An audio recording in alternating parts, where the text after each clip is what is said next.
Good morning, dear students. Up till now, we have studied about the two main animal fibers, that is wool and silk. Today, we are at the end part of this chapter, discovery of silk. Silk की discovery कैसे हुई थी, इसके बारे में actual exact time किसी को भी नहीं पता. The exact time of discovery of silk is perhaps unknown, but according to an old Chinese legend, धारणा है ये चाइना में, द एम्प्रेस साई लुंग ची was asked by the emperor Huang T.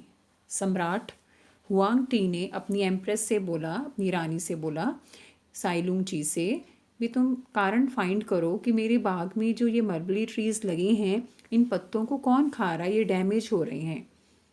So Huang Ti asked the Empress Ai Lung Chi to find the cause of the damaged leaves of mulberry trees growing in their garden. The Empress found white worms eating up mulberry trees. उसने देखा कि सफ़ेद रंग के छोटे छोटे कीड़े उन मलबरी लीव्स को खा रहे हैं. She also noticed that they were spinning shiny cocoons around them. एक shiny thread net like structure fibre वो अपने आसपास बुनते जा रहे हैं. एक्सीडेंटली अचानक से क्या हुआ, एक ककून गिर जाता है उसके चाय के कप में, dropped into her cup of T, and a tangle of delicate threads separated from the cocoon. अब हमने पढ़ा था स्कोरिंग में क्या करते हैं, उसको हीट अप करते हैं, वॉश करते हैं, गर्म पानी में उसको किया जाता है, तो जो थ्रेड लाइक स्ट्रक्चर्स हैं वो अलग हो जाते हैं वॉशिंग करते समय. तो यहाँ पर वही हो गया, जब गर्म चाय के कप में ककून गिर जाता है अचानक से, तो क्या हुआ, a tangle of delicate thread separated from the cocoon. Silk industry began in China and was kept a closely guarded secret for hundreds of years. इस तरह से सिल्क इंडस्ट्री जो है चाइना में शुरू हो जाती है. सिल्क का उत्पादन करना चाइना शुरू कर देता है, पर ये अपनी इस बात को गोपनीय रखता है. was kept a closely guarded secret for hundreds of years. कई 100 सालों तक उसने इस बारे में नहीं बताया कि सिल्क कैसे बनता है. Later on traders and travellers introduce silk to other countries. फिर वहाँ के जो ट्रेडर्स थे, जो ट्रैवलर्स थे, उन्होंने सिल्क फिर दूसरे देशों में इंट्रोड्यूस किया, लेन देन शुरू किया तो दूसरे कमाई के लिए. The route they traveled is still called the silk route. तो जो ट्रैवलर्स जो रूट फॉलो करते हैं, आज भी हम उस रूट को क्या कहते हैं, सिल्क रूट कहते हैं. तो this is the end of this chapter. I hope आपको ये चैप्टर पूरी तरह से क्लियर है. कोई भी ऐसा टॉपिक जो आपको क्लियर ना हो, if you have any doubt you can ask बेटा any time. Okay, now we are going to discuss NCERT exercise questions. ये हमने ऑलरेडी सॉल्व कर रखे हैं पहले ही. जब आपको असाइनमेंट्स डे वाइज दी जाती थी, उनमें ये NCERT क्वेश्चंस भी दिए जाते थे बीच में ही. तो there is no need to do it again.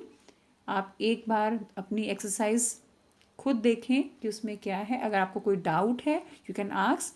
Still I am going to discuss these questions one by one. Okay, now your first question is you must be familiar with the following nursery rhymes से regarding question है. ये हमने day 1 में किया था, बाबा black sheep. तो ये कौन सी राइम से रिलेटेड है, you all know. Which parts of the black sheep have wool. इसमें पूछा गया है, पूछा baa baa black sheep have you any wool. Which parts of the black sheep have wool. The hairy fibres called fleece has wool in black sheep. ठीक है, hairy fibres, ये आपने को मैंने असाइनमेंट दे भी रखी है इसकी. So Mary had a little lamb whose fleece was white as snow. यहाँ पर what is meant by the white fleece of the lamb. क्या मतलब है वाइट फ्लीस का. White fleece of the lamb means the white coloured hairy skin जो उस lamb के ऊपर है. ठीक है बेटा. Second question, the silkworm is a caterpillar a larva. Choose the correct option. क्या है सिल्क वॉर्म, कैटरपिलर है या लार्वा है. Both, it is both A and B. Third option is the correct option. Third question, which of the following does not yield wool. हमने कुछ वूल yielding animals पढ़े थे, तो इनमें से बताइए कौन सा वूल यील्डिंग एनिमल नहीं है? Yak, camel, goat, woolly dog. कौन है इसमें? Woolly dog. Fourth question, what is meant by the following terms? Rearing. Rearing क्या मतलब है? Raising of domestic animals like sheep, goat, yak, cow and buffaloes for commercial use and fur is known as rearing. Second part, shearing. Shearing का क्या मतलब है? The hair of the sheep is removed from its body along with a thin layer of skin by using machines. आप sheep की body से उसकी hair को remove करते हो by using machines. This process is called shearing. Third question, sericulture. क्या होता है sericulture? Sericulture is the practice of rearing and breeding of silk worms. जो हम सिल्क वॉर्म्स को रियर करते हैं, उसका पालन पोषण करते हैं ताकि उससे हम सिल्क ऑब्टेन कर सकें। This is known as sericulture. Okay. Fifth question, given below is the sequence of steps in the processing of wool, which are the missing steps? इसमें से कौन से स्टेप्स मिसिंग है जब आप प्रोसेसिंग ऑफ क्या करते हैं? वूल करते हैं। शेयरिंग। शेयरिंग के बाद नेक्स्ट स्टेप क्या आता है? स्कोरिंग, देन सॉर्टिंग, फिर आप बूर्स को सेपरेट करते हैं, बूर सेपरेशन, देन उसके बाद अपने अकॉर्डिंगली आप उस कलर को उससे डाई करेंगे, डाइंग, एंड लास्ट में उसको स्पिन करेंगे, दैट इज स्पिनिंग। तो क्या आ जाएगा? Shearing, scouring, sorting, burr separation, dyeing, spinning. Sixth question, make sketches of the 2 stages in life history of silk moth. कोई 2 स्टेजेस आपने बताने, आप कोई भी 2 बना दीजिए, सिल्क वॉर्म और ककून की आप बना दीजिए। Then 7th question, out of the following which are the 2 terms related to the silk production? Sericulture है, rearing of silkworms, right. एक तो ये टर्म आ गई जो डील करता है प्रोडक्शन ऑफ सिल्क के साथ। उसके बाद एक और है मॉरिकल्चर। आपको कल मैंने बताया था मलबेरी का साइंटिफिक नेम क्या है? मलबेरी, मॉरस अल्बा, तो यहीं से आता है moriculture. Moriculture means cultivation of mulberry leaves. So ये 2 टर्म्स कौन कौन सी हैं? Sericulture and moriculture. Then match the words of the column 1 with those given in column 2। 8th question है आपका। First is scoring. स्कोरिंग से क्या मतलब है? Cleaning sheared skin. Second, mulberry leaves.